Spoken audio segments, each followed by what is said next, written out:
Vou fazer a chamadinha primeiro. Seja muito bem-vindo ao Cresce em 10 Minutos e no vídeo de hoje nós vamos falar sobre a ressurreição e a ascensão de Jesus. Solta a vinheta, editor!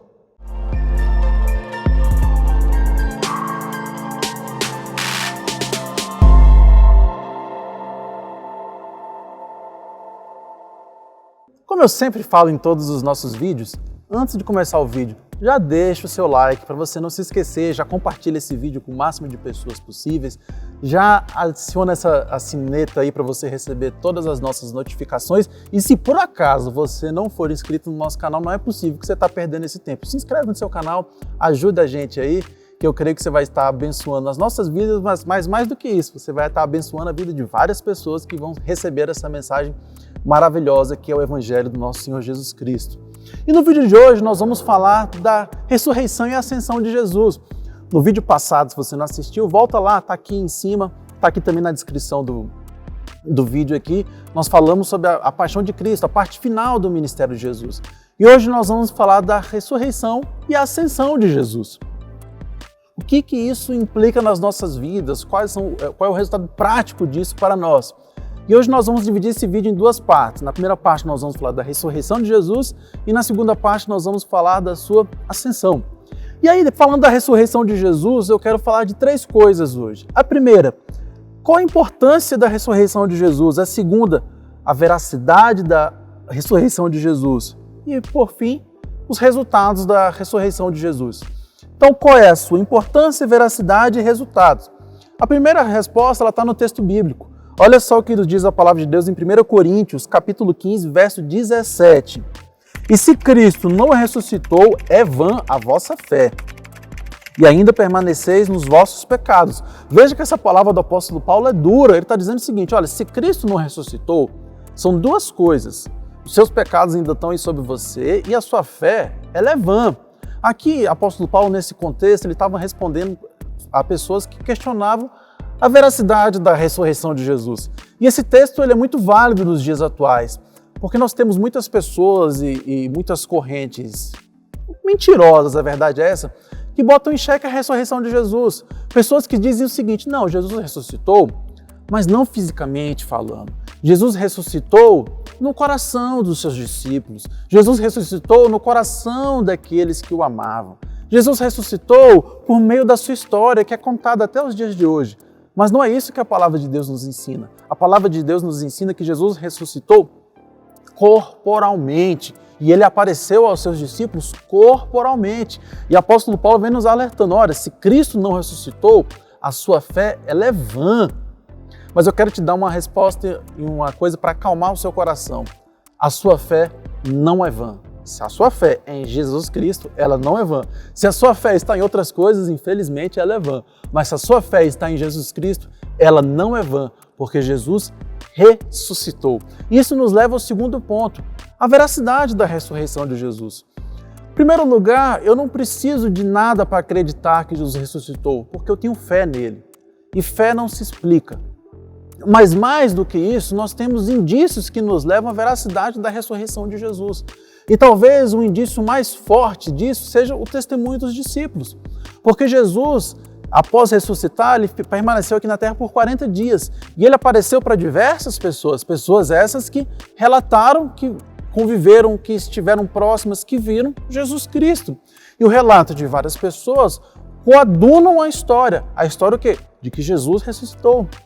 Outras coisas nos levam à ressurreição de Jesus, o seu túmulo vazio, o próprio depoimento dos soldados que eles estavam vigiando Jesus durante a noite. Tudo isso nos leva à veracidade da ressurreição de Jesus. Mas eu repito, eu não preciso de nada disso para acreditar que Jesus ressuscitou, porque eu sei que o meu Redentor, ele vive, eu sei que o meu Redentor me salvou. Eu tenho fé na ressurreição de Jesus e por isso a minha fé ela não é vã. Mas ainda assim nós temos vários indícios que nos levam à veracidade da ressurreição de Jesus. Mas talvez o mais importante para nós aqui hoje sejam quais foram os resultados da ressurreição de Jesus para nós que cremos, para nós que aceitamos Jesus como o nosso único e suficiente Salvador. E porventura, se você que está assistindo esse vídeo não aceitou Jesus como seu único e suficiente Salvador, não perca essa oportunidade. Você pode fazer isso inclusive agora por esse vídeo. Basta que você feche os seus olhos e entregue a sua vida a Jesus e confesse Ele como seu único e suficiente Salvador. E para nós, que já recebemos Jesus como nosso único e suficiente Salvador, quais foram os resultados da ressurreição de Cristo para nós? O primeiro resultado é a certeza da nossa justificação. Olha só o que nos diz a palavra de Deus em Romanos 4, verso 25. O qual foi entregue por causa das nossas transgressões e ressuscitou por causa da nossa justificação. Jesus foi entregue por conta do nosso pecado. O nosso pecado levou Jesus à cruz. Nós falamos muito disso no vídeo passado. E a sua ressurreição, a ressurreição de Jesus foi por causa da nossa justificação. Olha só o que diz a palavra de Deus em Romanos 8, a partir do verso 29. Porque aos que de antemão conheceu, hein? Entendedores entenderão essa discussão entre calvinismo e arminianismo. Ao que de antemão conheceu, também os predestinou para serem conformes à imagem do seu Filho, a fim de que ele seja o primogênito de muitos irmãos. E aos que predestinou, a esses também chamou. E aos que chamou, a esses também justificou. E aos que justificou, a esses também glorificou. Perceba que a morte de Jesus nos justificou. A sua ressurreição é a garantia da nossa justificação. E é interessante que o apóstolo Paulo aqui em Romanos 8 diz o seguinte, que aqueles que ele justificou, ele também glorificou. Mas você fala, mas Renner, nós ainda não estamos no corpo glorificado. A verdade é que quando você foi justificado por Cristo, ele olha para você, ele não vê mais os seus pecados, porque os seus pecados foram lavados pelo sangue de Jesus. E ele já te vê glorificado, mesmo que isso ainda não tenha acontecido fisicamente em você. Mas Jesus já te justificou e também já te glorificou, porque o seu nome já está no livro da vida. Olha que coisa maravilhosa que a ressurreição de Jesus nos garantiu. A ressurreição de Cristo é tudo para nós, é tudo. Por isso que o apóstolo Paulo fala, se ele não tivesse ressuscitado, vã seria a nossa fé. E a segunda coisa que eu quero falar aqui agora, essa parte final do vídeo, é acerca da ascensão de Jesus. Porque muito se fala da morte de Jesus, muito se fala da ressurreição de Jesus, mas às vezes a gente fala pouco da ascensão de Jesus. O que é a ascensão de Jesus? Qual foi a importância da ascensão de Jesus? Por que ela precisou acontecer? E o que a ascensão de Jesus nos trouxe? Tudo que Jesus fez no seu ministério nos trouxe coisas, mudou coisas em nossa vida. O que a ascensão de Jesus mudou nas nossas vidas? Qual era a necessidade da sua ascensão? Nós temos que nos lembrar que aqui nesse momento da ascensão de Jesus, essa parte do final do ministério de Jesus, um momento de transição. Um momento de transição entre o ministério terreno de Jesus, o ministério físico de Jesus aqui na terra e o início do seu ministério intercessório. Porque a palavra de Deus nos diz que Jesus está à direita do Pai, intercedendo por mim e por você. Então nós estamos aqui no momento de transição. E qual era a necessidade da ascensão de Jesus? A primeira necessidade da ascensão de Jesus é a descida do Espírito Santo. Olha só o que a palavra de Deus nos diz em João 16, verso 7. Mas eu vos digo a verdade, convém-vos que eu vá, porque se eu não for, o Consolador não virá para vós outros. Se, porém, eu for, eu vos enviarei. Quando ele vier, convencerá o mundo do pecado, da justiça e do juízo. Olha só que interessante, a obra redentora. A obra redentora é uma obra de toda a Trindade. Nós pecamos e fomos destituídos da glória de Deus. Nós somos separados de Deus Pai. Deus enviou o seu próprio Filho, Jesus Cristo, para morrer na cruz por nós.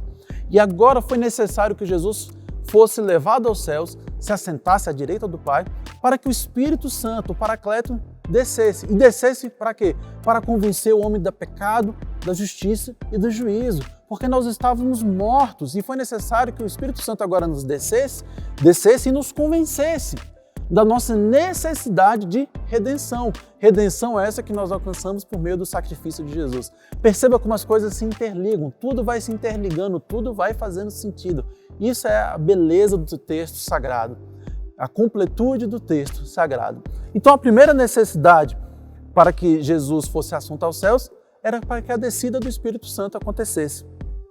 A segunda necessidade é para que Jesus cumprisse o seu compromisso.